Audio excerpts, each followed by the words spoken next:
Shalom, Matius pasal 5 tentang khotbah di bukit, khususnya di ayat yang ketiga. Berbahagialah orang yang miskin di hadapan Allah, karena merekalah yang mempunyai kerajaan surga. Apa arti kata miskin di sini?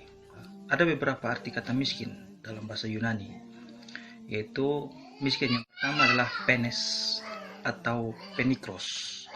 Artinya bahwa miskin ini miskin yang masih mempunyai sesuatu. Sedangkan miskin yang kedua adalah ptokos. Artinya miskin yang sama sekali tidak mempunyai apa-apa. Seperti kata pulpit komentari. Pulpit. Ptokos dalam penggunaan klasik dan filosofis menunjukkan tingkat kemiskinan yang lebih rendah dari penes atau penikros.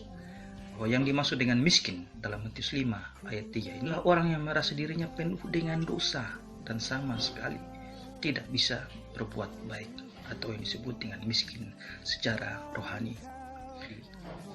Orang yang termasuk golongan ini adalah orang yang menyadari sepenuhnya bahwa hidupnya adalah dosa, dan dosa.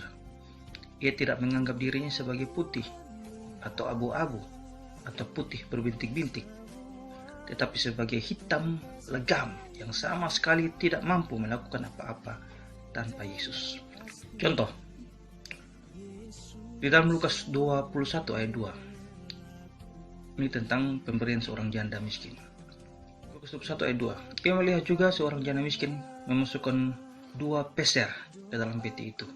Kata miskin di atas menggunakan kata penikros, karena ketika dia hendak memasukkannya, dia masih memiliki 2 peser.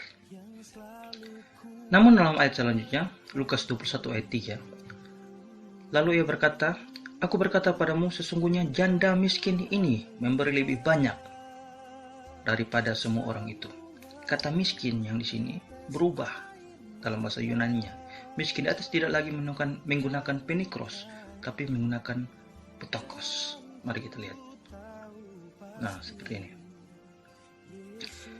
Menggunakan ptokos karena janda itu memberikan seluruh nafkahnya. Kalau tadi dia masih ada 2 peser, setelah dia memberikan seluruh nafkahnya, maka miskin ini berubah menjadi ptokos.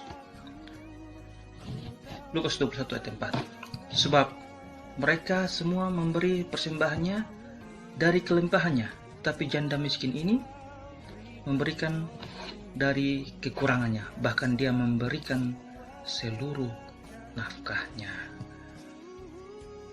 Jadi, yang dikatakan dalam Matius 5 ayat 3, berbahagialah orang yang miskin di hadapan Allah, karena mereka yang punya kerajaan surga. Marilah kita datang ke hadapan Allah dengan sikap hati, dengan sikap rohani yang betul-betul miskin di hadapan Allah. Tidak perlu memegahkan diri kita. Kita ini bukan siapa-siapa di mata Allah, supaya kita bisa menyenangkan hatinya. Ku tahu Tuhan